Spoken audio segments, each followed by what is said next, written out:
Invading the internet, covering Web 2.0, coast to coast, worldwide, and everywhere in between. This is where you put the social in social media. We are Social Blade. There are so many reasons why we are actually Social Blade today. Social media has taken a turn for the better, a turn for the worse, a turn for the sideways, left and right. This being episode number 52 of the Social Blade Show. Technically, we're over a year because we took breaks for like Christmas and Thanksgiving and all that stuff. But still, this is 52 weeks in a year. This is a big show.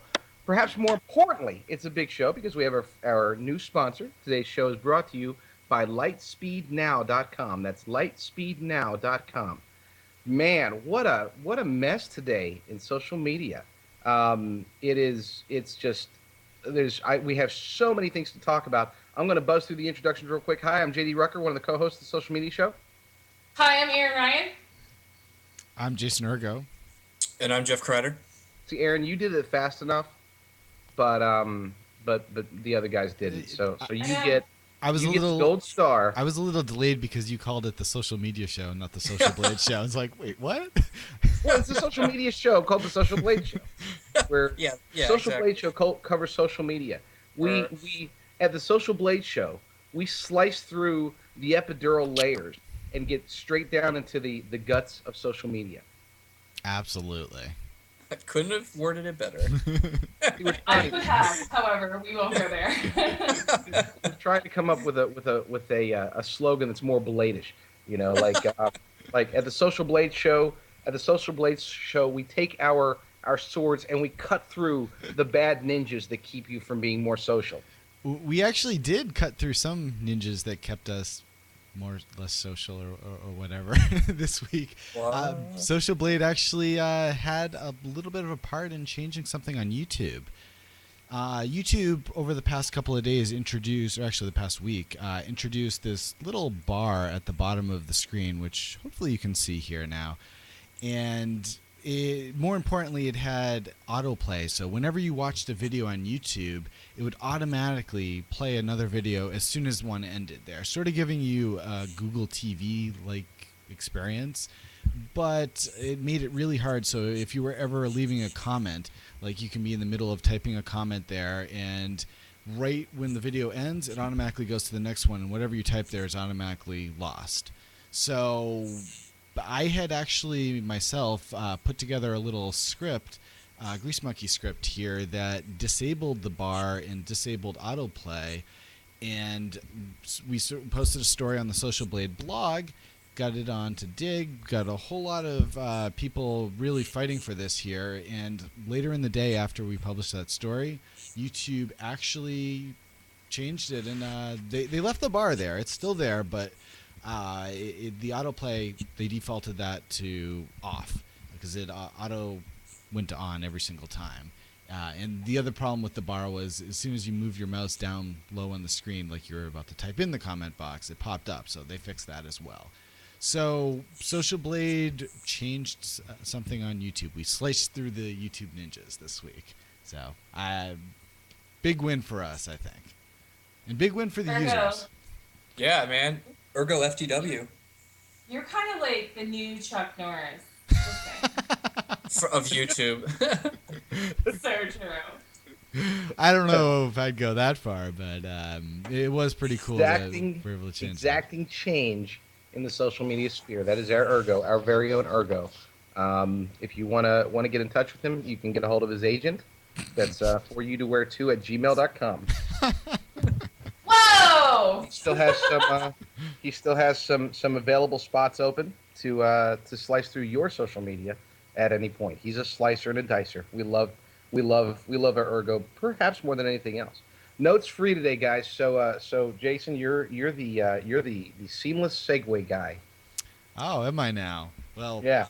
Maybe you don't have your notes ready because you've been spending a little bit too much time on Facebook, JD.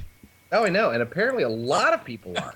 That's the word on the street is that Facebook is a time waster. Now, I'm not going to waste time talking about how much Facebook wastes time. I think everybody will agree that Facebook is one of those things that for certain people it can turn into a humongous time drain. Would you guys agree? And I didn't say everybody. Obviously, it can be used as a very useful tool, but for some people, Facebook Facebook can suck you in and make you leave you dry and high, and well, maybe not high, but at least dry and and hating life. It's kind of like a drug in many cases. This particular story from Techie.com goes into some statistics, and I am statistic free today as well. So Jason, why don't you tell us some of these stats? Yeah, the stats. Apparently, we spend about 23% of our time online tweeting, poking, and liking versus only about 8% in email. Yeah, I definitely was. Go ahead. I was going to say, now we covered the, I had looked, we looked at this research, and this research is exceptionally one-sided, as our good friend Mohammed Salim pointed out, saying that people spend a lot of time on social media and less time on email or less time on gaming is kind of it's not a fair statement, because a lot of our gaming and email interactions and pretty much all of our interactions are in a way shifting over to social media. I mean, you can do a lot of it from Facebook, from Twitter, from all these various social media sites. So in essence, there's a little bit of debunking that can be done to this Nielsen report, the study. But needless to say, the general theme is still there. Social media is something that can suck people in, and hey, let's face it, it sucked a lot of us in. What do they exactly mean by email? Like comments or messages? Well, the funny part is I'm actually going to Facebook right now to ask that question. What is this email you speak of? They'll know. Facebook knows all.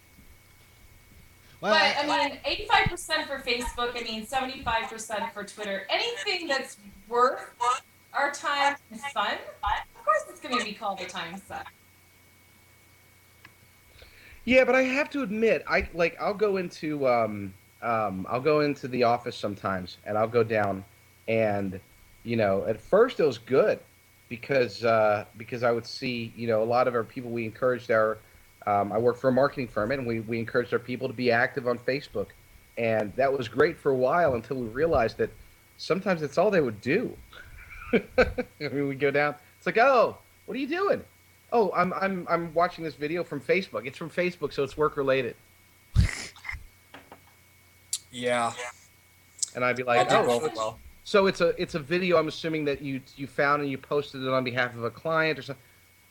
Well, yeah, no, I was searching for that's what I was doing. Doing research for videos on Facebook to post for clients. That's what I was doing. And then I'd look closer, and I'm like, well, that's funny, because I don't think we have any monster truck clients, do we? So what's up with the monster truck video? You gotta see it, though.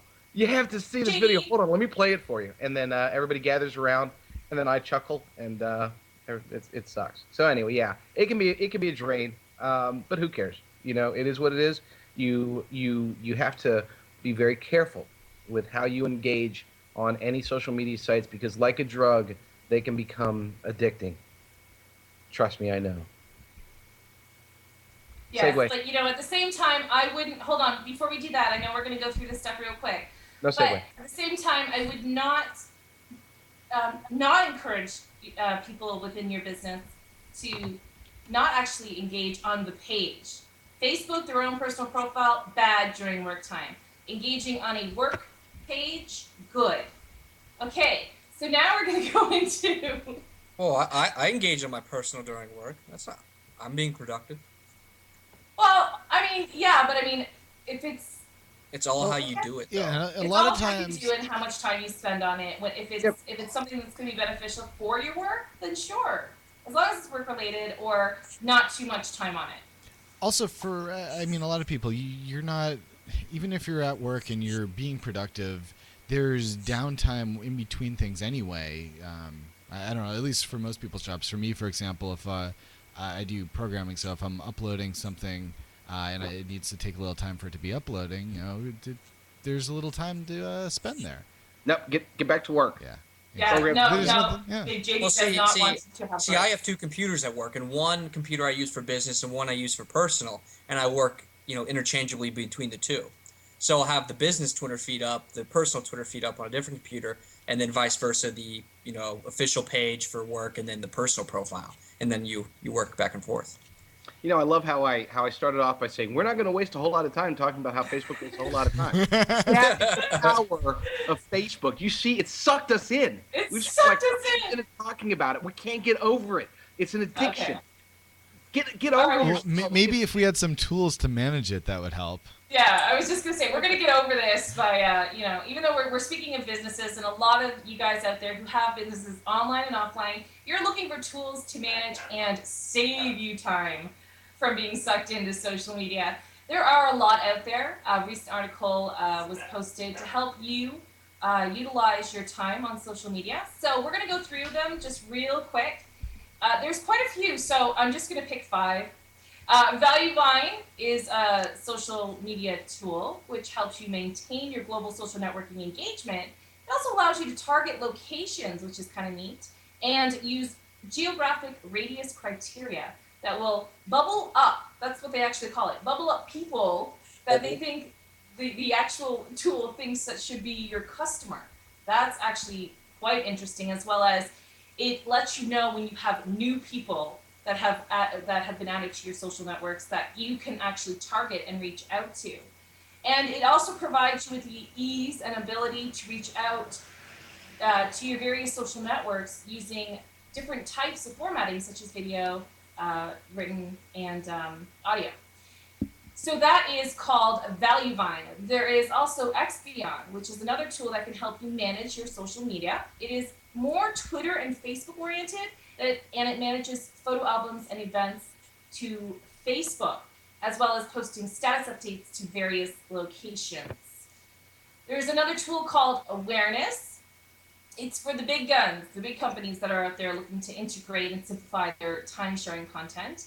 They thrive on, and this is where they focus on, is the sentiment monitoring. And you can have individual influencer, that's what they're calling it, which means that you can actually target certain people that are influential within your followings and see what they're having to say about your business. But this one, Awareness, is more expensive than the first 2 previous. There's also Spreadfast. It is more of an assistant tool, though. It's not as in-depth as the 3 other tools that I've mentioned. It is great for scheduling social media tasks with your business. If you have various people within your profiles, you want to schedule tasks, make sure that they are putting out status updates. This is great for it. And the metrics part on this one is not as illustrious as the others. So Spreadfast would be something perhaps for somebody who's also already well integrated into social media, not wanting to give up too much of that interaction time. There's also Virtue, which is our last one. Virtue is a social media tool that focuses only on Facebook and Twitter. The other ones, some of them, I think there's 3 other, and the second one was just Facebook and Twitter. But this one is as well Facebook and Twitter, and its special feature is that it drops a link when you post to Twitter, so people can click on it and read more than 140 characters. And it's great, especially if your business has promotions, coupons, things like that going on. Now, again, like I stated, there's so many social media tools out there for you businesses, and you're constantly looking to improve your social experience as well, not only for your business, as we stated, trying to save time too, but also a great experience for your followers. So what I would suggest is doing your homework. Spend the time to research prior to purchasing any of the tools, because again, none of these tools are free. And they can be costly. So before you purchase, make sure you take the time to check out reviews, contact people that are using the tools and see how it's working for them. And, the honest to God truth is that tools will be a great usage of your time and success towards your business in the long run. But the ones that are going to be the most useful to you are not free. So you are going to have to spend some time and some of your money to find the right one. Do you guys think these tools that are out there are going to be beneficial for businesses? I was just wondering if anyone, at least in our group or in our audience, has actually used any of these. I haven't used them myself, but they sound like they could be useful. The ValueVine, which is the first one I talked about, is actually the one that's most interesting, and I had never heard about it either, but reading into it and going to their website, it's quite interesting. And we're going to have this posted on the Social Blade blog, so you can check it out and see the various tools if you are in fact looking for some and want to get involved with those. One that was not listed in the article is Involver, which is a great tool service. Oh, that one I've heard of. Yeah, Involver is quite popular. So. Is that the same Vitrue that came out with the social? What was it, the social page evaluator that we covered like a month ago? Am I correct? I don't know, but that's some like investigative work there, Jeff. It didn't think it state is. that in the Yeah, article, it but has I a think Facebook that page is. evaluator Right. right here. Yeah, the social page Vitrue is the same people who came up with the social page evaluator, which basically puts a monetary value. It's a snapshot in time of your Facebook page and places a monetary value to it and a potential monetary value to it. Right now, I think a while ago, I ranked my official page and it was around Actually, I think we ranked the Social Blade page and it was like $6,000. Its value was ranked at 6,000, and its Sold. potential was like at 8. But I mean, there are a lot of variables that go into how your page is ranked with it. Something to check out if you're looking for some sort of ROI or some sort of performance indicator, KPI. So, and for those who don't know, ROI stands for right-wing organized investigation, which we'll be covering later today. Right, Jeff? Or Is that not correct? You got it. That's witty. Witty. I try to be witty. I attempt my wit to go forth with. And when I have wit, I take my wit and I put it on my Tumblr, because on Tumblr we have the ability to do things so darn fast. Let me make a bold statement or a bold prediction, which as of late have not been very strong.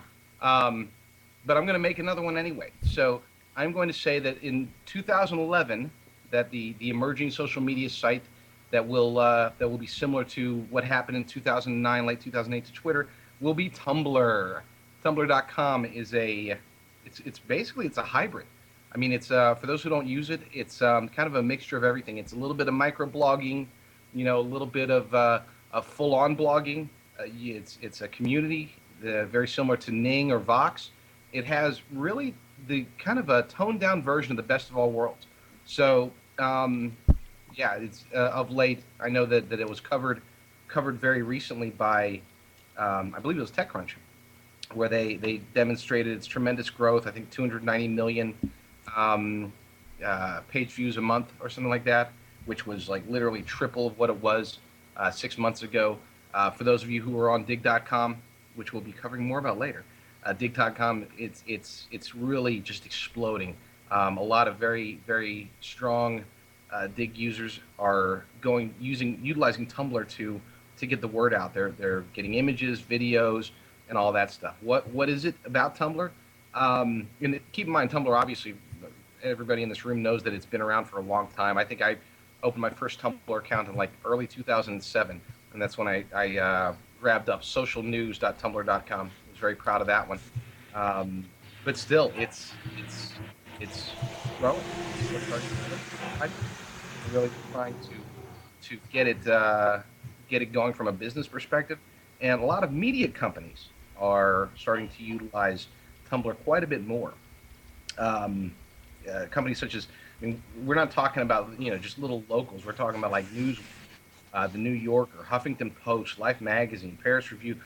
They're starting to notice it in a way that's absolutely tremendous. That is very reminiscent again of what was happening to Twitter back in mid to late 2008, just prior to their tipping point. So my bold prediction: Tumblr will be huge. Now there's certain things that can stop it. It does go down quite often. It has some code issues. It was just really slow when I was trying to pull up the page. Yeah, Even. The benefit. First off, it's beautiful because you got free hosting there. So that's why a lot of people, wonderful Digg user Alec B, very strong. He and his team and a few of the others have been able to put together some amazing tumbles that are actually, I mean, these are strong. I've been looking at these, and they've got some really good content on there. They've got some good ads, and so it's making it to where they can actually, I can see this as making money for people.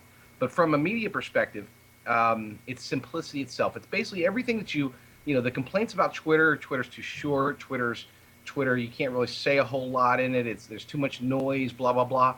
Tumblr's trying to address that, and I don't think intentionally. I don't think they're going after Twitter per se, but it's and I don't want this to turn into, just because I'm now in love with Tumblr doesn't mean that that I want this to be a promotion factor. There's a lot of negatives too, but just my bold prediction.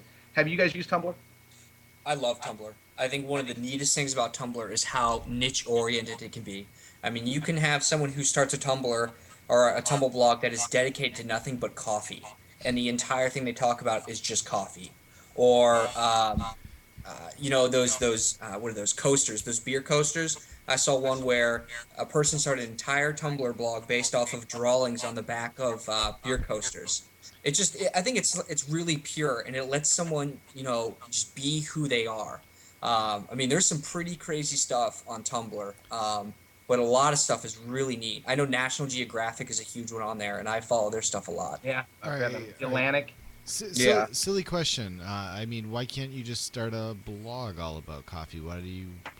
Well, okay, the thing about Tumblr is you can pump so much content in it quickly, and there's no problem with pumping so much content in it, kind of like a Twitter.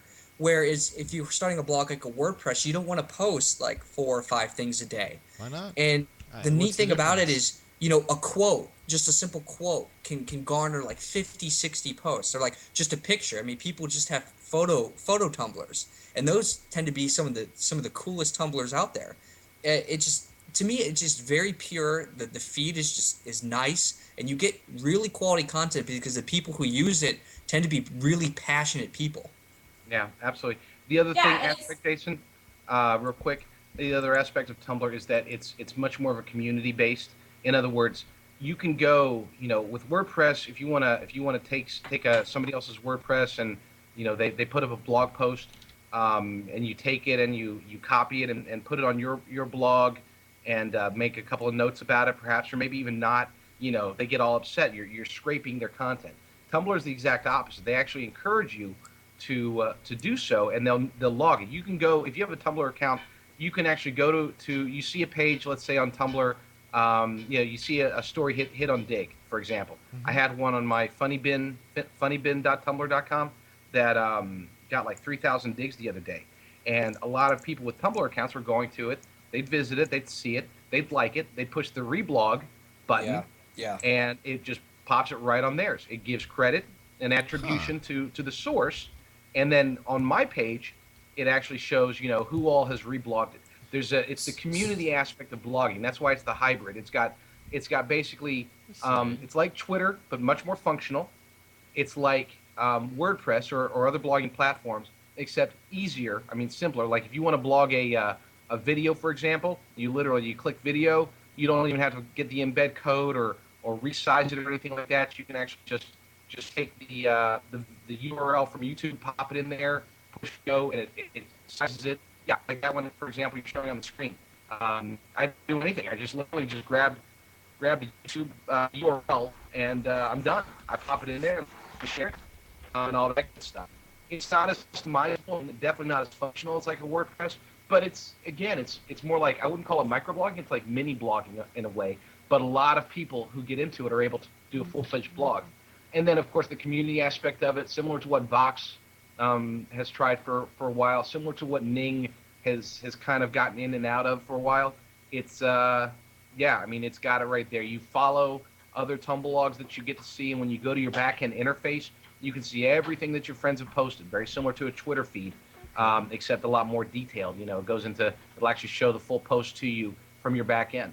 So that does actually sound kind of cool. I didn't know it did all that. I thought it was just another place to blog. Okay, that actually does sound kind of cool. No, and it's good for your SEO, isn't it? Oh, okay. So from a marketing perspective, it utilizes subdomains. So you have two different awesome aspects from an SEO and social media perspective. It utilizes subdomains instead of subfolders or same domain folders like like Squidoo and some of those pages. You're always going to be on squidoo.com/something. But with Tumblr, I have socialnews.tumblr.com. From a search perspective, it's the equivalent of another page. You can also just have it still hosted on Tumblr and still with the Tumblr aspect, but have it I forgot what the term is, but basically have it on its own domain. One of the very popular ones, a great one, alligator-sunglasses.com. That's a Tumblr, but it's not on Tumblr. It's hosted at Tumblr. It's got all the Tumblr functionality, but it's actually on its own domain. Yeah, so if you want to check that one out, alligator-sunglasses.com. I was actually, I don't know if you saw earlier, but I had Twitter's blog up because I could have sworn I saw on there that their blog was done on Tumblr also. Yeah, it's really easy. Mine is Social Blade New. is on Tumblr. Yeah, we Yeah, have socialblade.tumblr.com, and then my Tumblr is socialnoob.tumblr.com. It was status.twitter.com. That's where it was. I'm going to be getting more involved with Tumblr. I want to follow people. Oh, absolutely. It's one of those things where if you don't, if Tumblr can keep if they can scale properly, in other words, if they can, if as they grow, if they can keep their sites up, if they don't have any major, security or hacker issues, if they can try to avoid the spam aspect of it because it is extremely spammable, there are a lot of potential negatives, as there are with any site like that. If they can avoid that aspect of it, then I think they truly will be in great shape for the future. But we'll wait to see. I'm not going to make a guaranteed bold prediction, but I will say that I believe that by 2011, Tumblr will see a mainstream explosion very similar to what occurred with Twitter in late 2008. Yeah. The only thing I hope is it doesn't ruin the whole community aspect of Tumblr. Right. I mean that's I think is the coolest thing about Tumblr is just the community aspect and just the niche oriented stuff that you find there. Sure. No, absolutely. It's there's always risks, and you can never this is social media. You can be on top of the world, you can be skyrocketing, and you can be nothing the next day. And look at MySpace. Yep, and I was gonna say, MySpace, was once on top of the world, and now it has fallen, quite far to, just be the butt of many social media jokes. And Ergo, if you put the picture up on the screen, this might be the shortest story of Social Blade history, but what you're looking at is MySpace's everything. They're calling it MySpace everything, and what it is MySpace's new newsfeed interface. And what you're looking at is how MySpace will be displaying newsfeed information, which they're hoping is going to save them. But as we all know, that probably will not happen. So, they had it up for a while. People started getting some peeks into it, and they took it down real quick. I think they were just testing it. But so MySpace is making moves, trying to come back, and not remain stagnant. But my personal opinion, I think it's a little too late for that. They need to reinvent themselves a little further than their newsfeed display. Well, that was pretty short, Jeff, and I agree with you there. But it's the only thing that was probably shorter was the lifespan of Google Wave. Yes, which they're basically discontinuing now. They're giving it until the end of the year, but then they're stopping development on it. Most likely it's not the last we're going to see of at least the technology, but Google Wave in general is gone. Wave. I think we'd all agree here on the show that they're just gearing up for... Jeff. I waved. Yeah, I got it. Okay, he waved. I think they're gearing up for Google Meet. And like I think we were talking about in a meeting earlier was, you might see Google Wave or some functionality of Google Wave incorporated in Google Meet, which I believe is being launched in November. Yeah, or in your case, it would be Google Him, since you speak in third person very well. Right. Wait, before we get any further here, we have some awesome people in the audience asking questions, like the awesome Ray Dog. What do you think will happen with Twitter? And we have a question from Rule of Two, and that's specifically for JD. Would Tumblr be beneficial for dealerships? Oh yeah, absolutely. I picked Uh, up. I'll I start have with one the for second. mine. I'm sorry. Yeah, I this is yeah. for dealerships. I've got, a huge part of my business is the automotive industry, and so we picked up dealers.tumblr.com, cardealers.tumblr.com, and all this stuff. I'm actually going to be working with Toyota hopefully later this month to get them set up on Tumblr. So it's definitely there's the beauty of it is that you can blog without spending a lot of time. You when you get into blogging, it's time consuming. It really can be. To do a proper blog, you have to really get into it, right? Whereas with non-blogs, with tumble logs, you can definitely spend as much time as you want and put in a tremendous effort and put together a pretty darn amazing blog. But with that said, if you want to spend 10 minutes a day or 30 minutes a week or something like that, you can still put up a very very active and aggressive tumble log. And like I said, it's a hybrid site, so that's where the beauty really comes in, is that it's a little bit of everything. It's not better than WordPress for blogging, but it's an adequate blogging platform. It's not better than Twitter for for microblogging, but it has an adequate microblogging aspect to it. And I actually think, from a community perspective, it's definitely better than Vox or Ning. Ning, you can set up an individual community and geared around a niche, whereas Tumble, you're not a community that's with a bunch of people. It's a community of other tumblers. In other words, there's the distinction being that to join the community, you yourself need to have a tumble log. And if somebody really, really just wanted to go through, follow the right people that they like, and just push reblog 2 or 3 times a day, that's enough. In other words, they don't have to invest time and write their own content and this and that. They can actually go through, just find stuff they like, push reblog feature, and it's right there on your site. It's beautiful. I love it. What was the first question? I talked too long. Yeah, I was going to say real quick, just touch on what's going to happen to Twitter real quick. Okay, so Twitter is again, Twitter has reached what I believe to be a safe altitude. And by that, I'm saying that they should have the ability to stay relevant. We rip on MySpace, but let's face. I mean, it still has 250 million users. It's not like it's just died all of a sudden. It's the butt of jokes, but they still have quite a bit of influence. Twitter, I believe, has reached that point to where, because so many people are kind of stuck in it and embedded in it, that it can't be crushed under its own weight yet, because it's not that big, but it can't fall into obscurity yet, because it's not that small. It's kind of in a nice safe zone. It'll all completely, in my opinion, depend upon their actions going forward. If they do nothing and just try to monetize it a little bit, play it safe, try to stay relevant, then I think that they'll survive for years to come. If they make aggressive actions, make changes, make partnerships, integrations, go for aggressive financial returns from it, which is definitely possible, then who knows? It could continue to grow and grow even faster. It could then get to that point where it's crushed under its own weight. So my personal opinion is that Twitter's here to stay, for at least the foreseeable future. It's the internet, so you can really, if you try to look beyond 1 year, you're crazy. But I don't think that Twitter has any chance of being dead within a year. 2-3 years, who knows?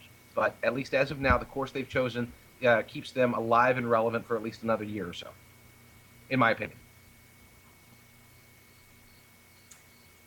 Excellent. Awesome. Okay, everybody wave goodbye. I'm just kidding. Yeah, so that's it for the show. No, it's not. Is it? We still have one more topic, don't we? Yeah. We do. What time? How much time we got left, Joe? We got a half hour. Oh man. Nice. Here we go. Well, this is the topic that I believe this snuck up on us. We met yesterday. We had no idea that this was going to come. So we actually we had Alec Baldwin scheduled to be our guest tonight to talk about 30 Rock, but we had to bump him in lieu of what's happened on alternate.org, digg.com, reddit.com, involving what we're going to call the great conservative conspiracy on Digg in 2010. Dum dum dum. Somebody play that good music. Dun, So dun, dun. Sorry. yeah, exactly. That was What almost in the world? Wow. I didn't have the. almost I not actually told had off. the I soundboard love it. open, Go and I age closed yourself. You must have Don't a hate yourself. tremendous singing voice coming from Virgo. So yeah, this story it's skyrocketed. I mean, before it even hit the front page, it had like 150 comments and 300. Exactly. Yeah. That's it. Good timing there too. Um, Right. fit right in very well. So there's a story called "Massive Censorship of Digg Uncovered." This comes from Alternet. It's I mean, it is what it is. It's basically a quote unquote investigative reporting where somebody stuck in, pretended to be a conservative, got into this group that was a Yahoo group that was geared towards basically upvoting, digging conservative related issues and burying anything that they consider to be negative or negative to the conservative movement or that was very pro Democrat, pro liberal. This thing is skyrocketed. We're looking at 7,000 digs already. It was on top of Reddit for a long time. The site Alternet, which is a relatively large site from a blog perspective, I'm sure they have decent servers. They went down for a while. I don't. They probably had one of their biggest days ever, which is funny because this is a political blog. It's not a social media blog, but social media helped to take it down for a little bit of time there. Didn't stop it from getting digs. Mirrors were thrown up real fast, and people started commenting out the wazoo. I think last time I checked, it had just broken the 2,000 comment mark, which that's not uncommon on Reddit, but on Digg that's controversial. That's big. That's huge. Blah blah blah. Now, I think the best place to start with this is to first turn to our audience and respond, react. Basically, what is the audience saying about this? Again, we didn't have time to prepare for this story, so we're going to rely on you guys. In essence, tell us what you think. What do you want to talk about with this? It's already coming through Okay. here. Well, first, I'm going to say something. And when I saw this story, how can I put it? The fact that it was published by somebody who, that's how let's put it. How do we put this? On a platform that is very left wing. I mean, alternet.com, I believe it is, correct? Alternet.org. Yeah. Yeah, .org. I mean, if you look at some of the headlines on that particular platform, they are very, very left wing. So very left wing. I'm not even talking about independent or bipartisan, like very left wing. So that is one of the things that when I look at stories across the web, I look at where that story is particularly published, and when I see it published on a site that is very far to the left, it kind of makes me wonder about the sources of information. Was anything left out? And what is their overall objective? Is that a Yeah, question? I'm with you on that. No, I mean there's a I'm difference fine. there's a difference between this type of story. I'm sorry, Aaron, being published on a blog that plays both sides, that doesn't take a stance, that is objective. But when it's published on a site that, such as Alternet, it makes you wonder. I mean, it does. I mean, it makes you wonder. Well, okay, so I mean the source itself. Okay, that's fine. Let me. This is gonna explode. I think we're gonna be chatting about this for a while. I'm trying to keep up with the chat room as well as formulate my own thoughts here. The source to me is fine. We can't. Two things here. We cannot blame the source because we're talking about politics. When you're talking about politics or religion, no matter, yes, a source is going to lean in one direction or the other, most likely. And if they lean in one direction or the other, they're going to promote it. If it was reversed and Digg was much more of a conservative site, and there was a small amount of liberals who formed a group then it would be a conservative site or a conservative blog that would be trying to uncover this thing. In other words, the roles would be completely reversed. It wouldn't be that Alternet would find this stuff out. It would be that some conservative site would then go through and do the exact same thing. So from a political perspective, I can't blame Alternet for trying to promote their views. This is the point of social media. This is the point of blogging in general, is that you lean. Then I'm not saying that every single blog has to lean in one direction or the other, but Alternet has not made it a. They've not tried to hide their allegiance. It's a liberal blog, and therefore they were doing their due diligence, in their opinion, and putting up all of this stuff about the conservatives. So that's fine. I don't fault them for that. That's what they're going to do. Huffington Post. If I guarantee you this, if a report came out that said that Nancy Pelosi hated America, then it will be blown up big time on Fox News, and Huffington Post would fight it. They would come up with reasons that it's not true. Well, hold on a second. Hold on. This is actually a real thing, and this has happened, several times when it comes to, the left doing the same thing.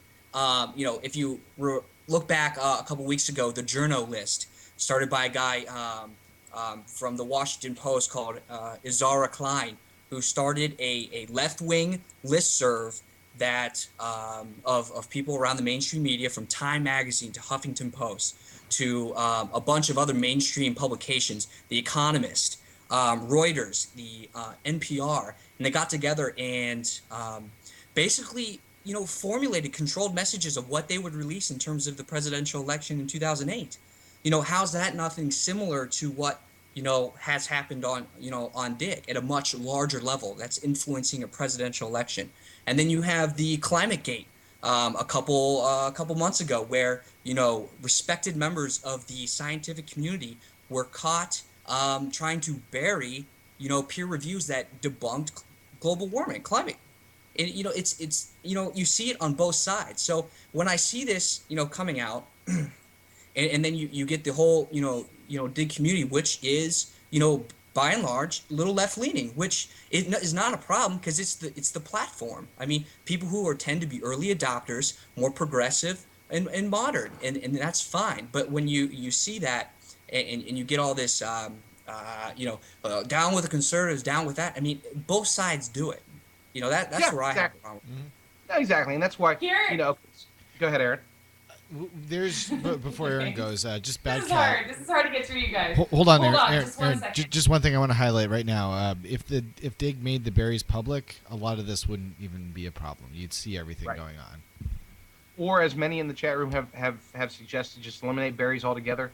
Which, for all from what we can tell, from what we've seen from the Digg version 4, and from what we've heard from Digg itself, berries will be gone with the next update. You can still report things though, as spam and whatnot, though, right? I'm sorry? You can report spam and those type of things still, though?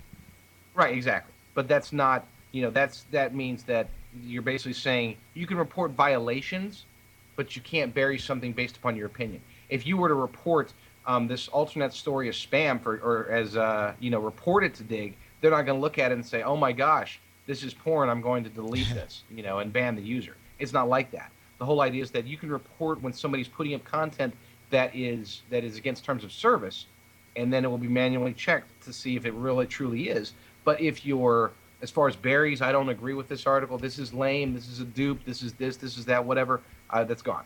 So, or at least until we see the beta version and then the final version of Digg, new Digg, then we won't know for sure. But at least early indications are that burying is buried, as many people have called for. The idea people have been bringing up for years, literally for years, I being one of them, as far as, keep the berries but make them public. Digg, is particularly Kevin Rose, has said they've never actually, I don't think they've gone into the reason why, other than that people will be less likely to bury. That was one of the primary reasons. But they've always been very against making the berries public.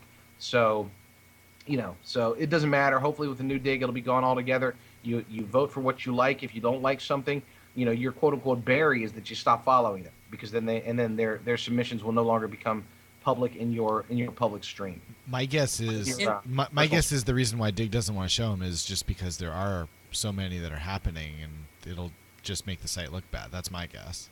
Yeah, and I mean, Digg only has itself to blame for this. I mean, they've opened themselves up to, this type of culture, of forming communities to either dig or bury stuff. That's, I mean, that's I have to interrupt you there. I'm sorry. It's to me, it's not Digg's problem. Let's get back to the matter at hand, the article itself.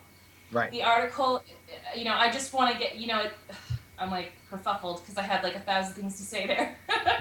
But, my 2 cents, how I'm going to break it down is just back it up and rewind a little bit. And let's just go back to the beginning of where this person decides to post something after going undercover, pretending to be a part of something, and then, exposing people using their handles as well as some real names in a blog post about something that was also shady. To me, it's all shady. Okay, this person who decides to take the time where, lovely that they have the time to then go and pretend to befriend people, become a part of a group that, whatever they do on Digg. I mean, Digg is a type of gaming system. That's the system that they have.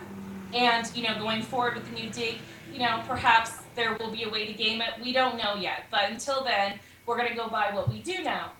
The thing is that any type of voting system, that was the way of getting your opinions heard. And that's what made, in my opinion, Digg appealing, because you were able to say, you know what, this is good, this is crap, this is good, this is crap. And so you were able to vary, you were able to report spam and able to dig it up if you enjoyed it and watch it go to the front page. And that's something that made it so, it makes it so addicting and fun and wanting to be a part of that type of community. So I'm sorry, Jeff, I didn't mean to cut you off so rudely, but that's the way I feel about it. I mean, it's not Digg's fault. This article is about somebody who decided to disguise themselves to out some people that, I mean, with no real relevant facts, in my opinion, according to this article. I know, but as keep in mind, I don't interrupt you, but as CP Dillon points out, that's just good journalism. That's what, investigative journalism, you do what you can to get inside, you take risks, you take chances, and, otherwise, the style of how this came about, it's pretty darn crappy. It's mean. That's what I'm trying to say. Yeah. But it's not. It's still good journalism. I mean. It is. Yeah. In my Hold on. Yeah, but it's not. Everybody's hold on. Yeah, but Okay. it's not. Yeah. It's not. If people are saying so and so person has never done this, or so and so person, has been sick and hasn't even been on Digg for 6 months. I mean, that's where they're just taking information that they found, skimming, getting into it. Yeah, that's investigative. But in terms of source checking, that's where I don't think that's right. They were not source checking. They were getting the information and just losing themselves over it and then just publishing it instead of source checking. I have to jump in here real quick to affirm what John Boytnott in the chat room is saying. He says it's not good journalism. I want it to be clear. I'm just talking about the fact that they got inside the group. That part of it, that's something that journalists do. They do what they can to get the information. How the information was handled, I'm definitely not calling good journalism. Let me be clear there. What happened, but that aspect of it, just the fact that they got in there, is, to me, that's something that if you want a story, you have to figure out a way to get in it. Now, John's pointing out that there's no double sources. There's no, you have to have 2 sources. You can't make accusations based upon one single source and not knowing the facts. It'd be very, very easy for me to go to Yahoo, create an account called who's in here? Called Absolutely True, and join the group and then pretend like I'm Jerry. That's ridiculous. Then Jerry would have gotten accused. It's like a witch hunt. The way that in my opinion, the way that the actual stories come out there. And that part, I'm looking at some of these people. A lot of these people on this list. I don't know, Ku, EMFK. I mean, I could go down. There's literally a bunch of them that are awesome diggers that are great friends. Well, the thing is, I checked out. Digg. I checked out EMFK's profile for about an hour today. Through the past history of comments and submissions, and to me, I found nothing out of the ordinary. Like nothing out of the ordinary that was either, burying the left or, being super, radical right. I mean, I didn't find a whole lot. Well, It states there in the article that EMFK was voted, and a lot of you guys know this because you voted for her and you were present, and we gave her, Social Blade Digg Award of the Year.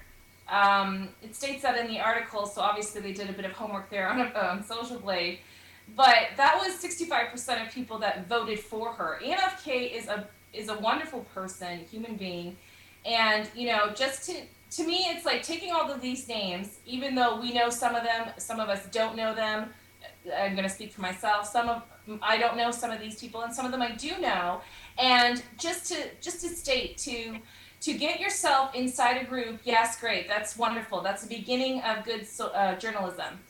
A lot of people within the Digg community could do that, but to be able to back your sources up, especially when you're using people's names, whether it's their handle or not, especially on the internet, because your handle becomes your name, I think was just It's a reputation. irresponsible. It's just Yeah, irresponsible. and the thing about Digg is it's not like reading the New York Times, Wall Street Journal, USA Today. The thing about Digg that I've noticed from starting it, using it a couple months ago, is that it's tabloid. The things that pop up on Digg are things that would be popular in the tabloids, and all this is a bunch of tabloid smear. It's a tabloid smear job.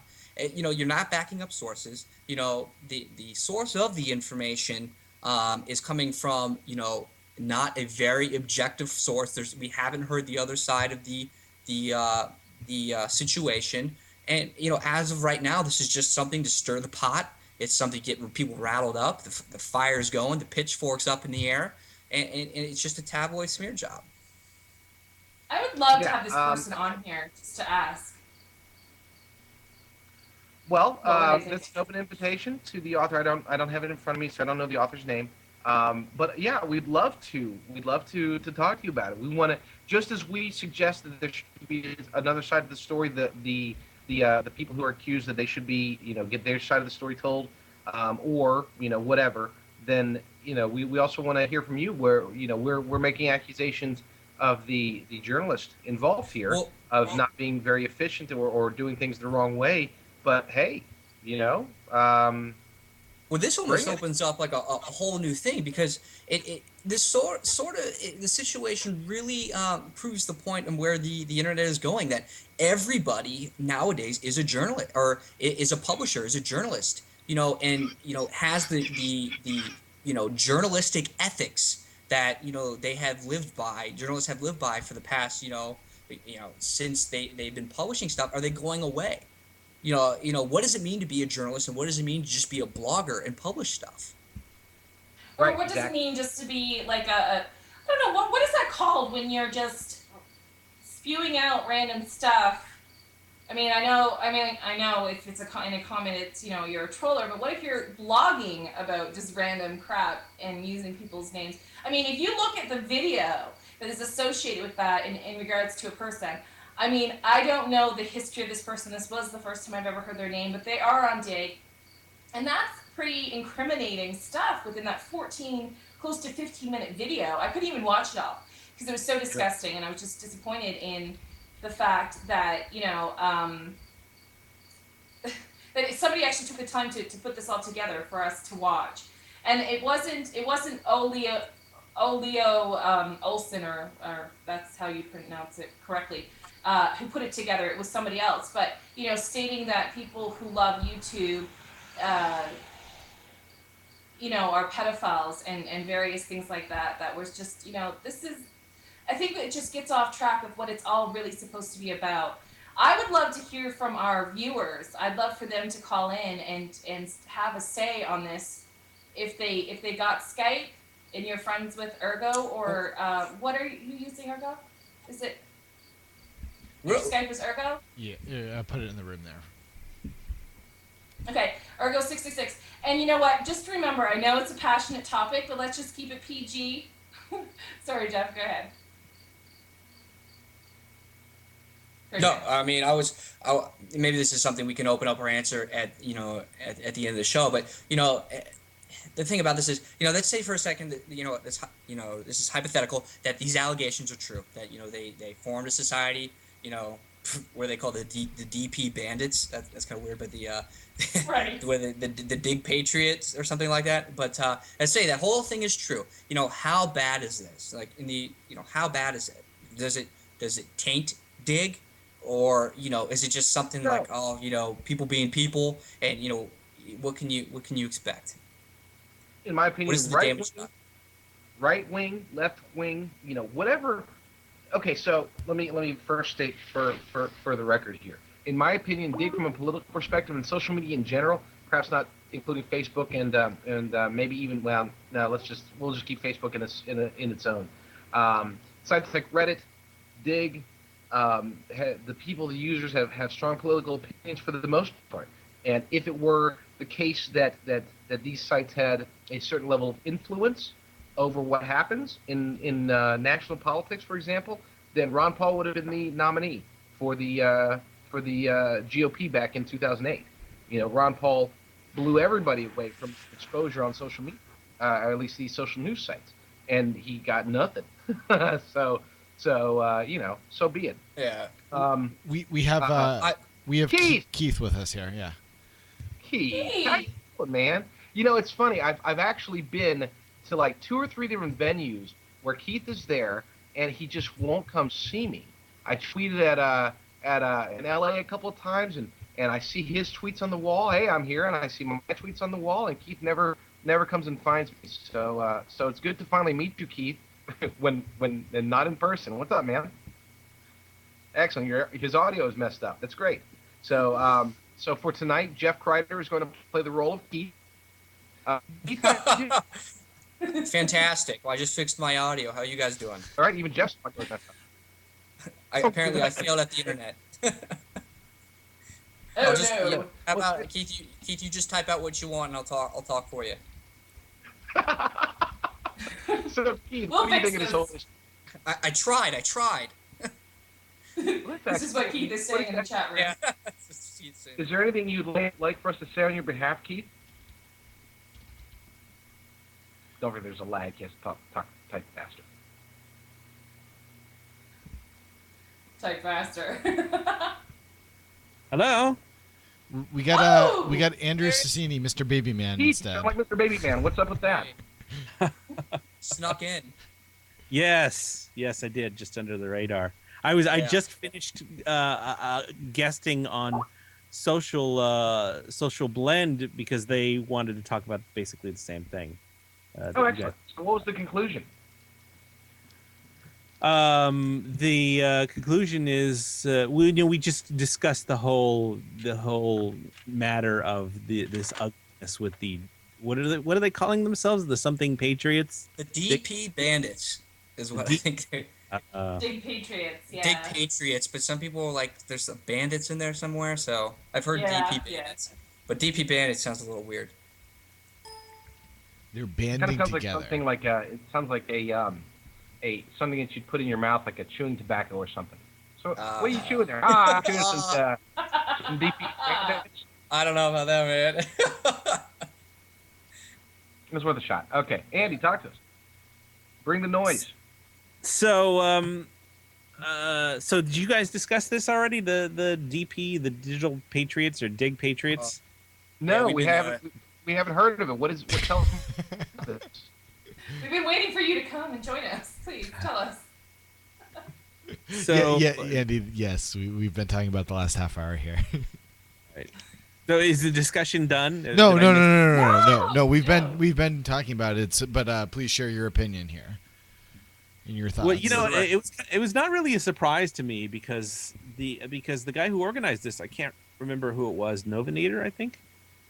He'd been sharing this data with me for the last couple of months, so I got kind of an insight. When you say organized, you mean organize the group or organize the article, the investigation? Organize the investigation. Ah, so it's Novinator. Excellent. We have a name. Yeah. Novinator, you're invited to come on to the Social Blade show and tell your side of the story. I hope I didn't out him unintentionally. Yep, it's too late. It's for posterity. But, so tell us. Tell us, Andy. Tell us something else we don't know, please. You're already blowing us away with the facts. Yeah, so he invited me to. He wanted me to break the story on Dig, but I felt in good conscience that I couldn't do it because he's not an official news source, and I couldn't personally verify the data that he was showing me. So I didn't want to, I didn't want to Blow the whistle yeah, I didn't want to blow the with whistle. no evidence, with no yeah. Exactly. Thank you very much. That's essentially what I'm trying to say. And So, this but is I coming from DP. This is coming from the Dig Patriots, public enemy number one, who didn't want to out them. Correct, Andy?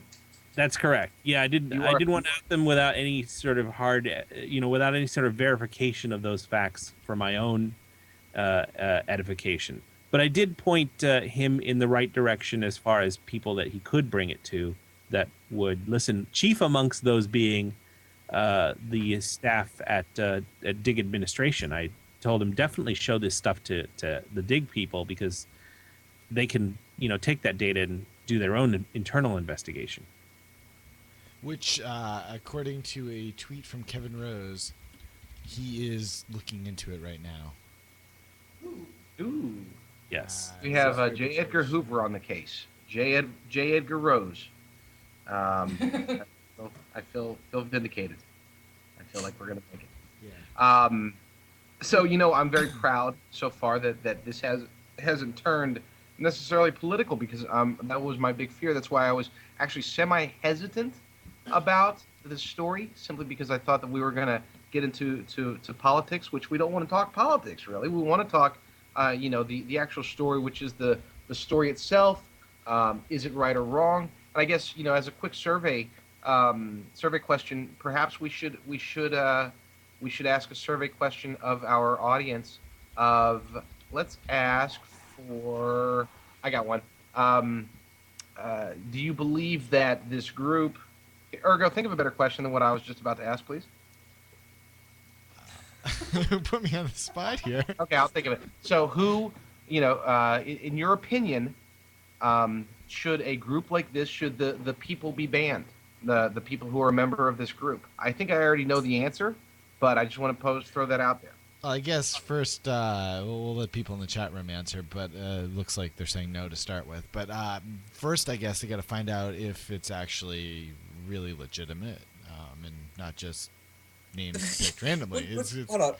What really cracks me up about this whole thing is like censoring news on Dig. Now, if you really want to get your news, go somewhere else, and it's not censored. I mean, it won't be censored. You can find it. If the only place you go to for news is Dig, you got a problem. That's my take on it. Hey, Andy.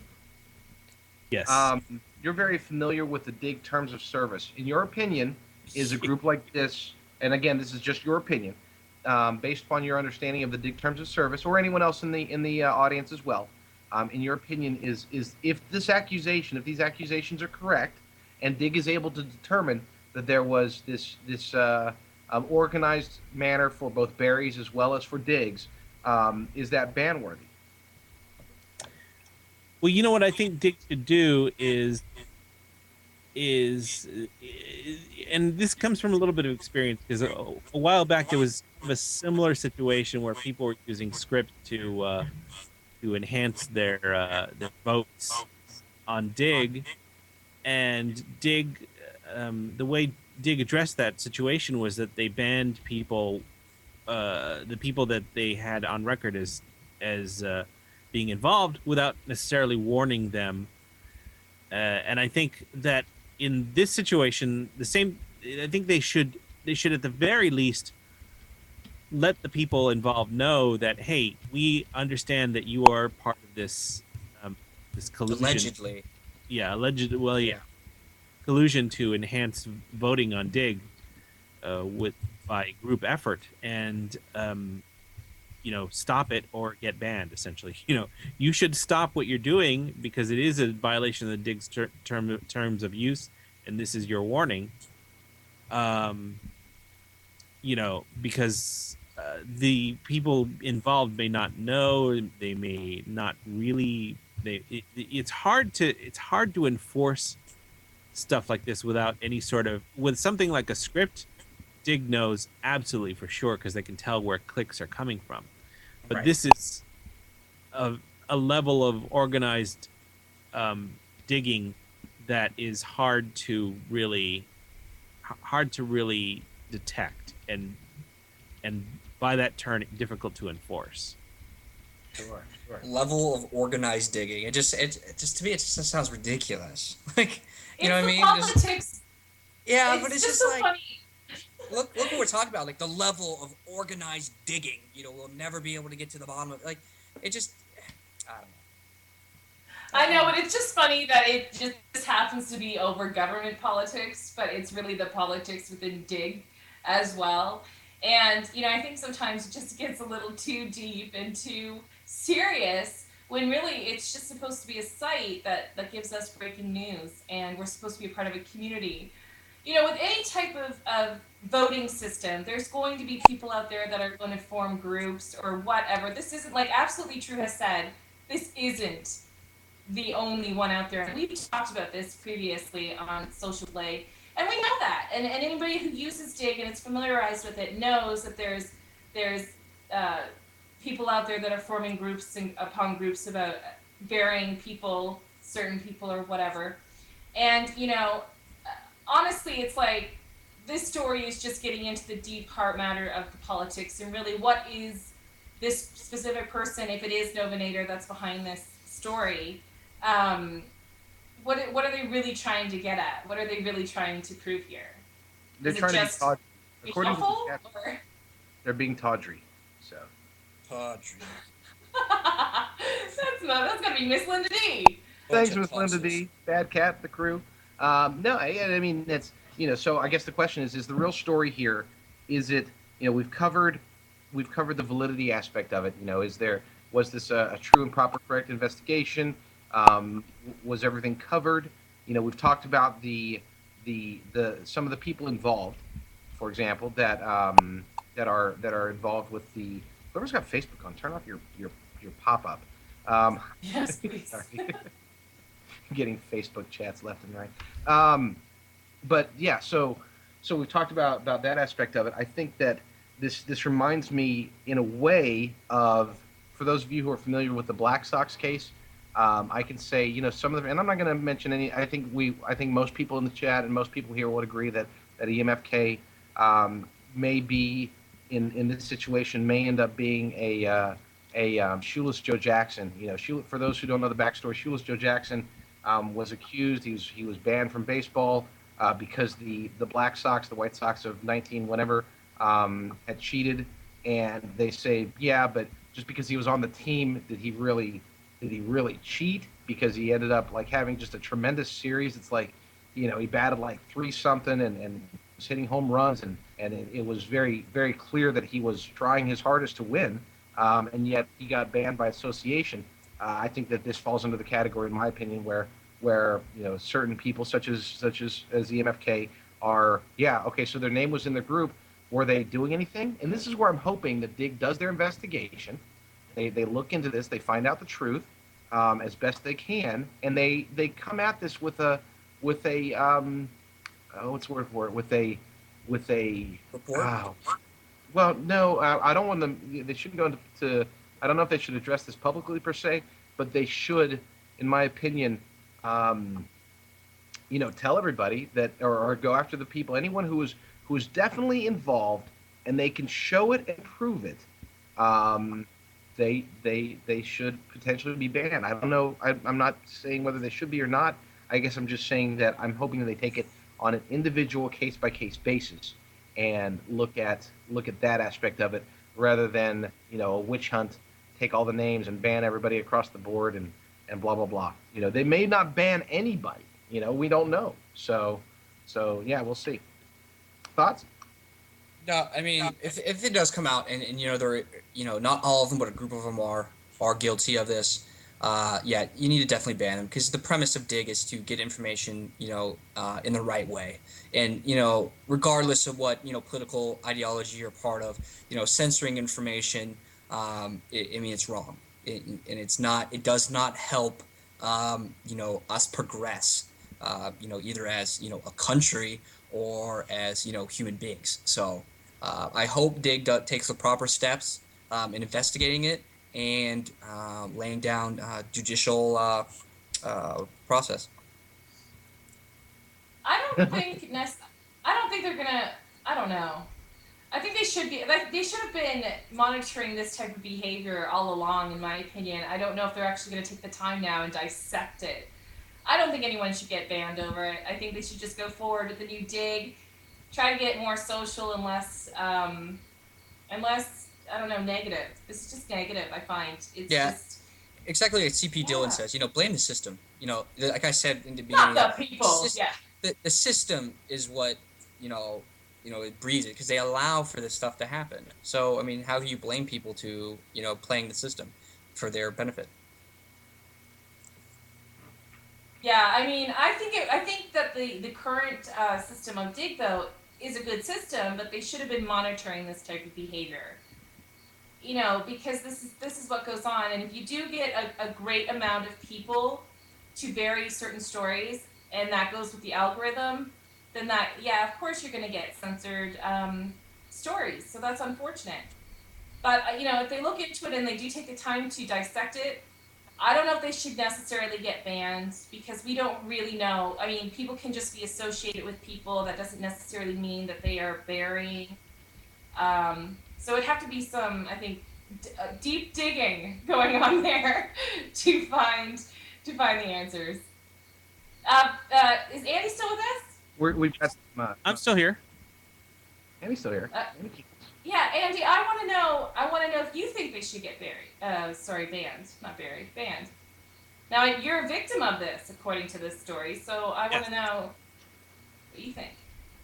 I think, like I said before, I think if they're gonna ban them, they should at least let them know that that they violated the terms of use before they ban them, because I've seen what happens when the opposite happened, when people weren't warned when that they were violating terms of use before they were banned.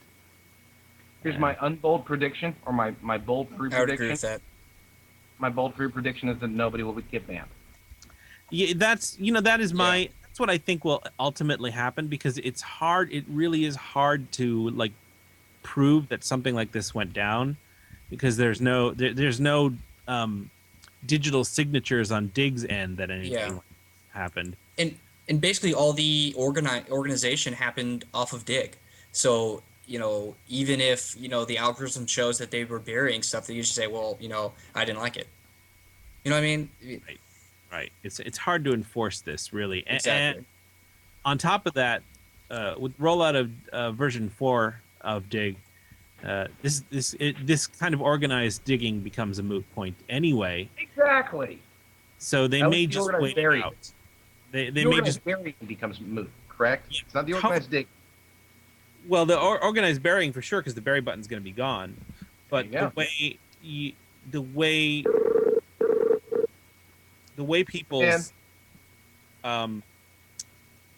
way people's stories emerge on the version 4.0 will be different as well. So it's kind of a moot point anyway. So it's one of the things where they may just wait it out and roll out Digg 4.0 and sweep this whole matter under the rug. I would hope so. I believe we are joined by another special guest. Oh, hi. This is Ms. Jerry Elder, our good friend, our good cohort, our wonderful audience member who is definitely she may be shy sometimes with her opinions, so we might have to coax it out of her, I think. Hi, Jerry. Try not to say any bad words. I'll try to be really good. Absolutely. So Jerry, what's your take on this? You have been following this, I'm sure. You are good friends with some of the accused, some of the quote unquote victims. You're exceptionally active on Digg. I don't know very many people who actually, as far as I know, I don't know anybody who is more intuitive about how the inner workings of Digg. What's your take? Well, what I found interesting is the list of people that my friends that I know that were on the list. Um, the list of people that are supposedly they want to bury or they want to have banned or whatever. If you check friends statistics, they've been dug 50 out of 50 times in the last submission. So, for instance, if EMFK, I'm not sure if she's a mutual with Andy or not, and Andy, I'm just saying that because he's the number one on the list here. If she's a mutual with him, she's likely dug 50 out of 50 of the last submissions. If she's a mutual with Victor, which I believe she is, she's dug 50 out of 50. Any person on this list, oh, I know for a fact she loves Bixby one. EMFK helps people. That's what she does. She's one of the nicest, most helpful people that I've ever met anywhere, online or offline. She's wonderful. When they took away shouts on Digg, a friend of hers asked her to set something up to replace shouts because they didn't know how to do it. So she set up a Yahoo group. Now, over the last year or so, she has been very, very ill, and she's had emergency surgery, and she's flatlined during surgery. She's been recovering from that, and I'm not sure how much more I should say, but she may have to have more surgery. She hasn't been active on a bury circuit, and if she misses one dig of yours, she's upset about it and she wants to catch up. So I've spoken with her, and so and like for instance, thoughts on this. She's busy taking care of her grandchildren. Their names may have been in this group because it was formed to replace shouts, but as far as them being an active bury brigade and going after certain members, the people that I've talked to have told me that's not the case, and I believe them. And when you check when you just look around and check some friends statistics, it doesn't seem feasible. And like someone said, they spent a couple hours looking at EMFK's account today, and supposedly she's the ringleader of all this. You spend a couple hours looking at her account. I work for the Chicago Tribune. I don't mind it. Digg knows that, and I don't mind anybody else knowing that. Of course, a lot of our things are about Obama. The people that are my friends that are on this list have always supported my submissions. They've always been, they've never been nasty or ugly, and I've never even suspected that one of them would bury it. So I find the allegations pretty shocking and pretty just not plausible. You bring up a really good point, Sherry, too, because, just being able to check your friends list, check to see if they are actually digging your stuff, and if any of those names are associated with this specific article. I mean, you can prove it wrong right there. It's easy and as simple as that. And this particular article, I neither buried or dug it. I don't usually bury anything because I feel like buries are pretty insignificant in the Digg algo anyway. I think every article pretty much gets some berries and it gets some digs, and Digg algo kind of shuffles through that and figures it out. I don't think that if Mr. Baby Man, is she a mutual of yours? Just to show you here, actually, you had said that it was 50 out of 50 out of 50. If she's a mutual. Yeah, she said that if she's a mutual fan. A lot of people on the Digg Patriots list are mutual friends of mine. But just to throw this out here, though, EMFK dug only 5 out of Mr. Baby Man's last 50 submissions, and you can see that it's been a while also. There's a couple sparkled, but towards the end. As I've said, that she's had some health problems, that makes sense. I feel like it's really unfair for her to be put out front and attacked when all she ever does is try to help people. And you would never convince me that she is a part of or leading a bury brigade. You just would not convince me of that. Nope, I agree too. I think that with Andy, when you're looking at she only dug 5 or whatever, I think that Andy and it even says on her profile, if you submit a little too much, she won't dig you as much. If you're a good digger and you're digging her, like if you only dug 4 of her last whatever, then and you submit whatever you submit in a day, I don't know. If you submit too much in a day, then we only have 300 digs a day. We can only do so much. So That may be why on Andy's particular account, but you would never convince me that she has buried even one of Andy's submissions. Yeah, I wholeheartedly agree. There's other people on this list. What about Alanoku? I know that he's a very strong Digg user. Anyone know anything? I mean, I can anyone? haven't spoken with Alan, but I really wouldn't think that of Alan either. I don't know him very well, and I haven't spoken with him about this. I can tell you I have spoken with several of the people on the list. Let me see.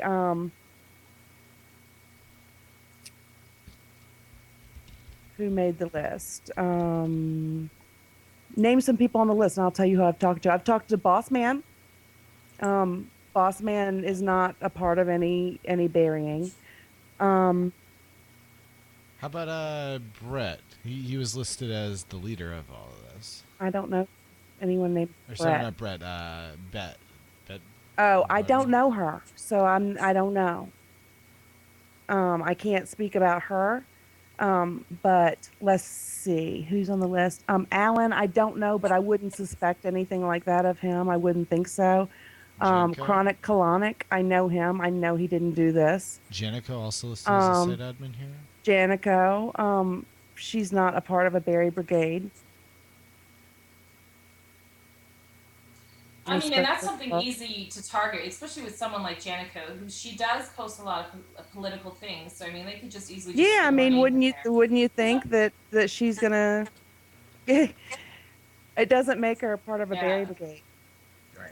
And so, what I'm saying is, I hope that Digg does investigate this, and I hope that these people are vindicated, because the ones that I have spoken to have told me without a doubt that they're not a part of a Berry Brigade, and I believe that. Sure, I agree. And if they are, and the logical that I believe that's the logical conclusion when you look at the facts as they are right now. If anybody is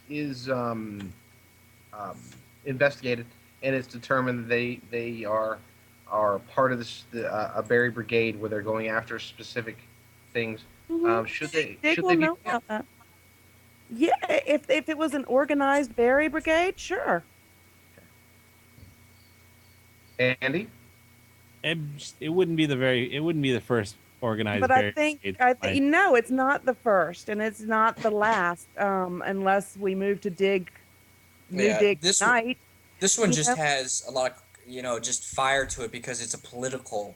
Because of the political. Mm-hmm. Yeah.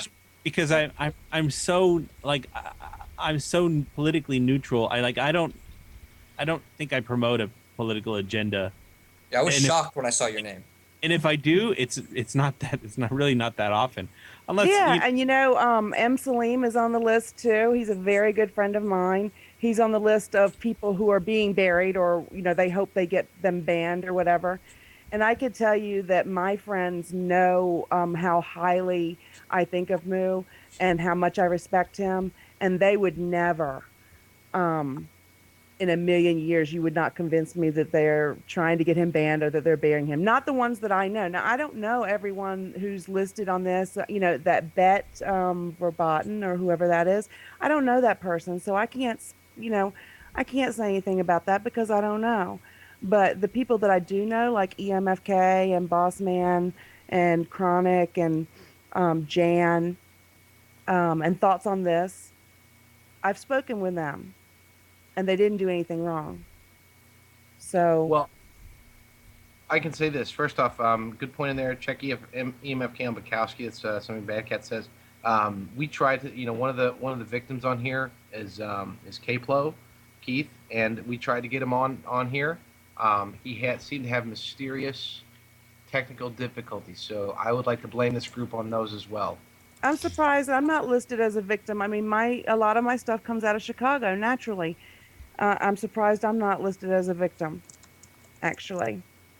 But I mean, well, they wouldn't see. But they can put Andy on there because they know that Andy won't do anything. But they know that you'll take them out. Just kidding. Just kidding. And no, we know that, don't we? Yeah. They're done. They're gone if they attack us. No. So yeah. So Didn't this you list guys have words earlier this week. on Digg? I'm sorry. Didn't I you missed- guys? Didn't you guys have Oh. words earlier this week on Digg? But we hugged it Yeah. out. I missed. Alright. We did, but we hugged it out because I am Oh, me and I'm Jared. somebody Yeah. who doesn't really keep my opinion to myself. I think Really, I had Jared? to step in with a little. Yeah, that was humorous. Oh, you had the epic comment of the week, man. That was the comment about Y/N. Awesome, epic. I loved it. You know that when a Mr. Baby Man comment gets to like 400 points, that people enjoyed it as well. Yeah. So Bedford Tobin, who is a member of this group, who has been outed as a member of this group. We just checked, and according to this, Mr. Baby Man, public enemy number 1 is Bedford Tobin, Bet Verboten.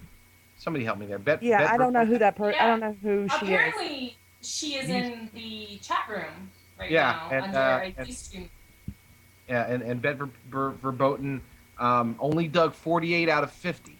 So Yeah, it's only 48 fair. out of 50. Wow. I'm just, Oh, she must it's really hate him. That's what I'm very saying. clear that they buried those other two. Correct. Most of these people, if you check, that is the case, and that's what my point was, is that you could check very easily. Bet Verboten does dig everything of mine, and a lot of my stuff comes out of Chicago, right? So, or left.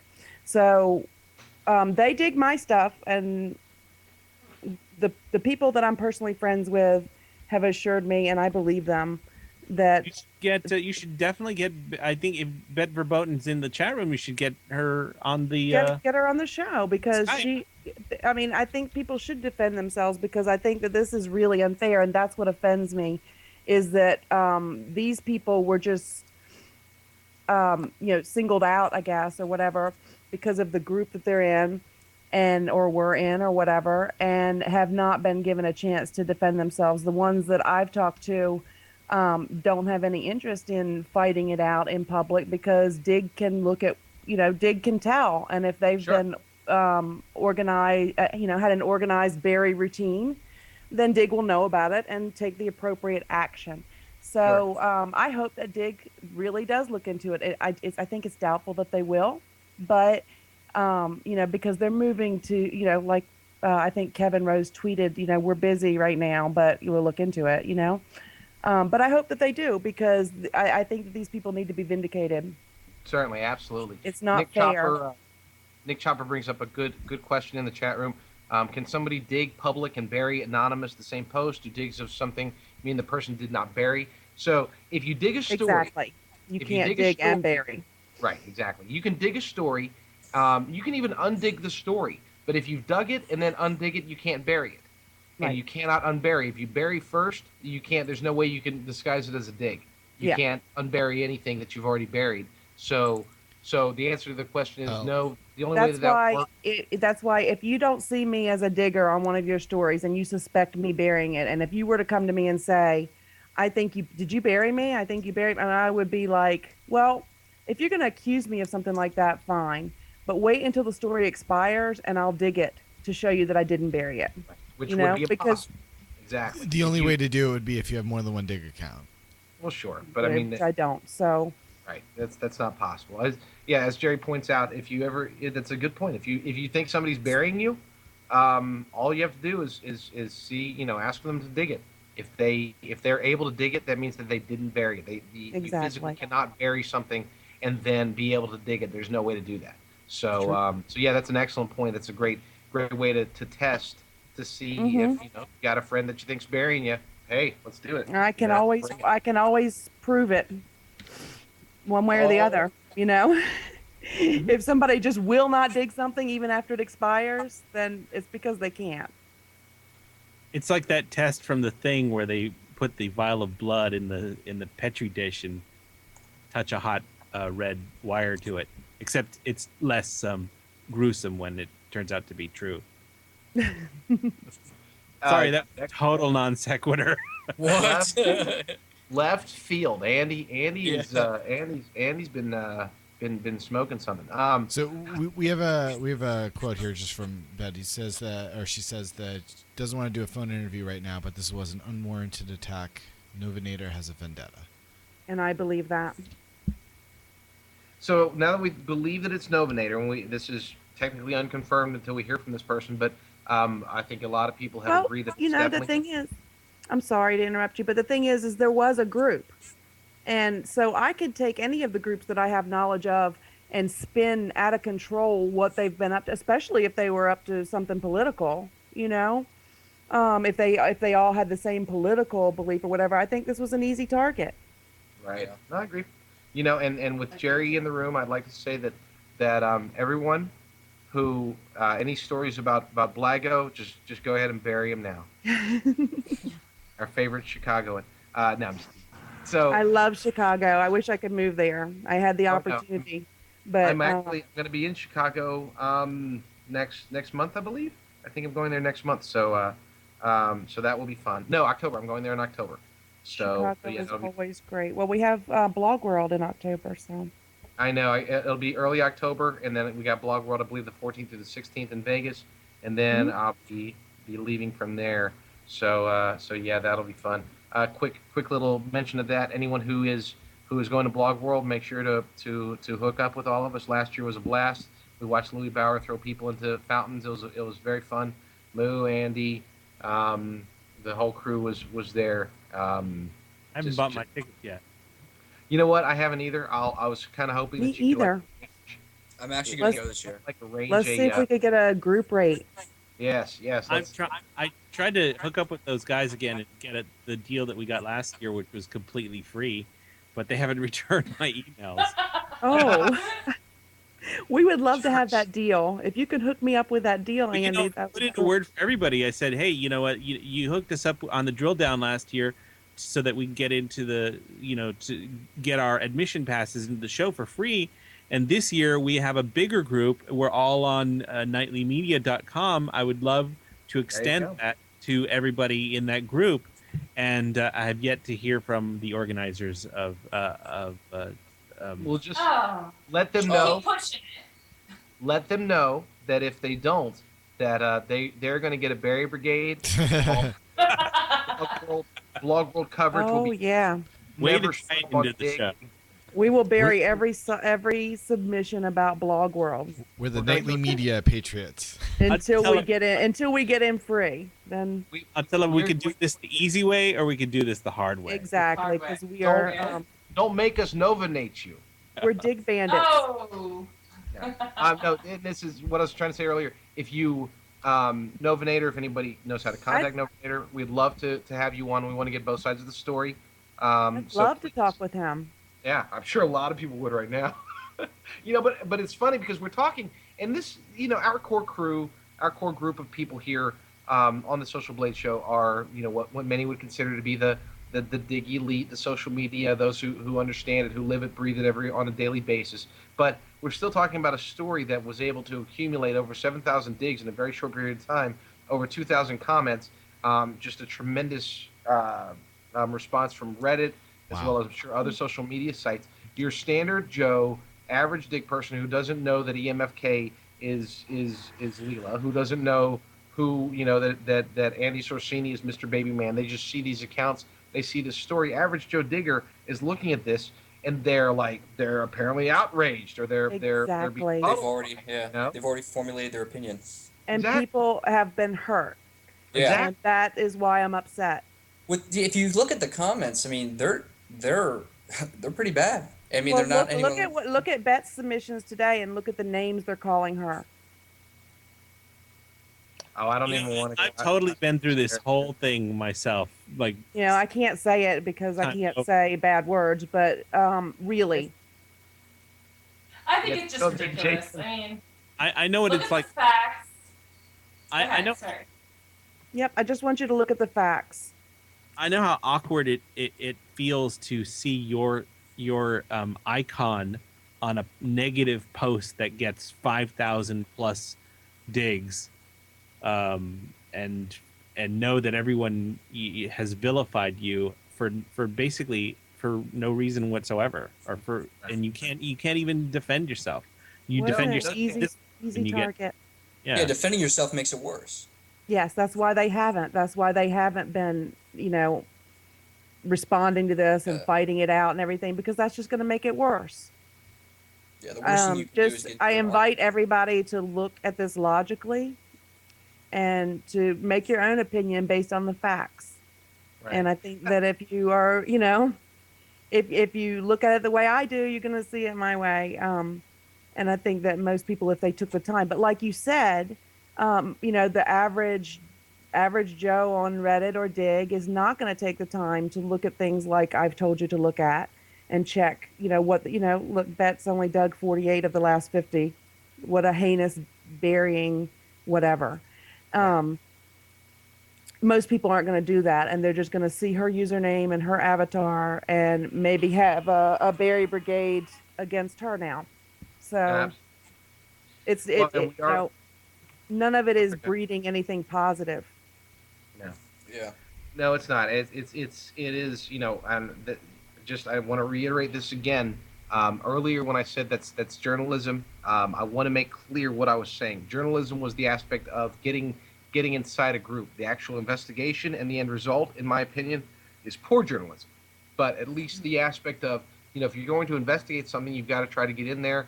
We've done about 30 minutes worth of investigating on our own, and we've already uncovered names on there that are very, very super clearly not.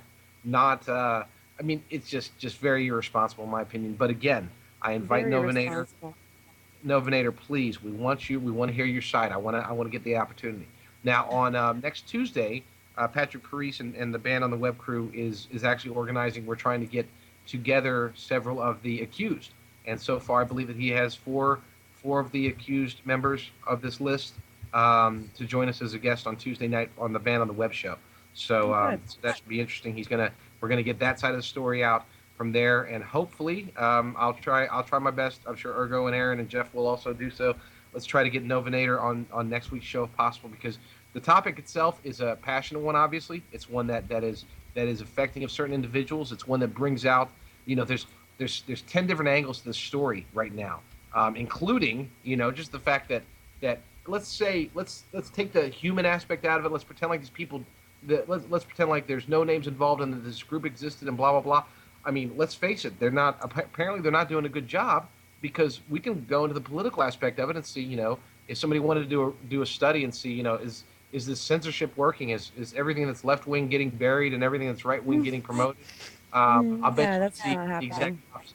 Yeah, I mean, I believe so. I believe it's actually more opposite than that. So yeah, exactly. So and also, I don't know, if anyone believes that the people involved in this group don't have lives and they were just having their eyes peeled on Digg constantly for something they don't personally agree with, in hopes of getting it buried. But the people that I know do have careers and lives and children and grandchildren and some health issues, and they do not have time for this type of BS. And they're being hurt, and it's unfair. So, yeah, I would and again, I'm going to reserve my judgment. I'm not going to say I agree or disagree. All right, I agree, but I guess I should say it. I do agree. I guess you should. I still definitely want to get everything. JD Jerry in round 2. I guess you should.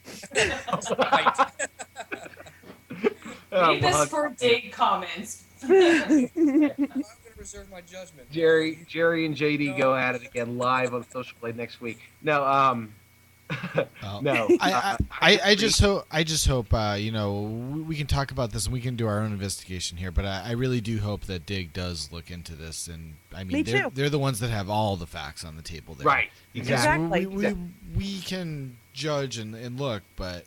And how many hours have they had now? I mean, I don't know how long it takes to pull a record. You probably know more about statistics and how long it would take them to find it than I would. But if they were going to find something, if they were honestly looking, they've had all day. Has anybody been banned yet? That's a good point there. Kevin Rose's tweet was only about an hour before our show started here, at least when they officially said they were looking into it. Well, But let's talk about they it have had again all next day, week and correct. see who got banned. I agree.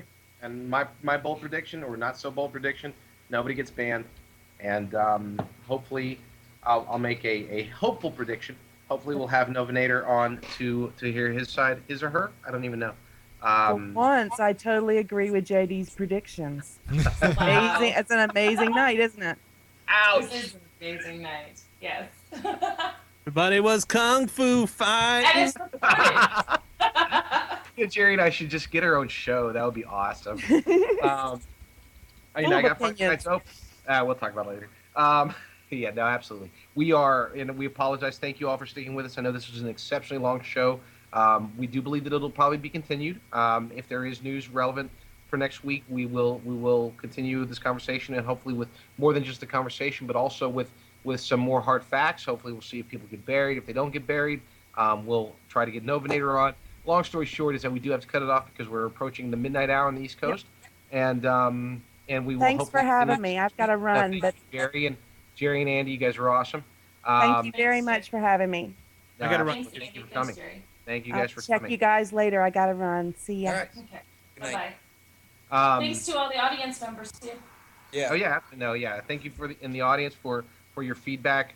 Jason has it recorded. I'm probably going to try to go through and see if there were any things that we missed. I was trying to do both at the same time, but it was a challenge trying to skip through various things. Point is that Tuesday night, ustream.tv/show/ban on the web, 6:30 p.m. I'm sorry, 7:00 p.m. Pacific time.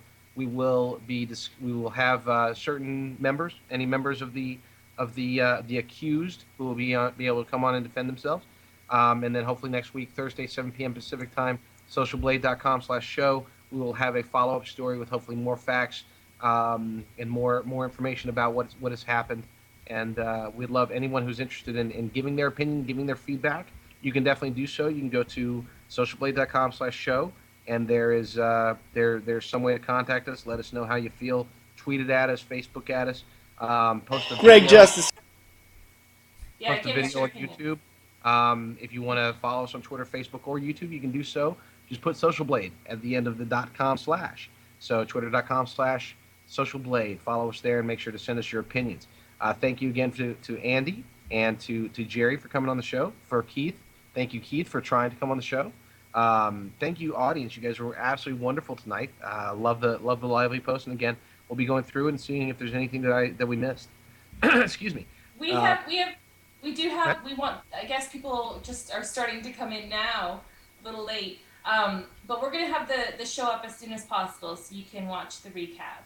Agreed, absolutely. Yeah, just you'll be able to see it here within a few hours, definitely by morning, I'm sure, I'm hoping. Yeah. By going to youtube.com/socialblade, you'll be able to hear all the lively discussion and all that good stuff. Again, I want to reiterate the invitation to Novinator. There was a lot said about the story and about about you tonight, and we'd like to give you the opportunity to absolutely come on the show and tell your side of the story. If you are if you're just now joining us and you want to be able to listen to us as well as various other shows associated with us, you can do so. You can get an SMS alert from us. We'll let you know as soon as we go live. Just go to j.mp/subus, SUBUS. That's j.mp/SUBUS. And you can get updates when shows go live, such as Ask Outcast at 5 p.m.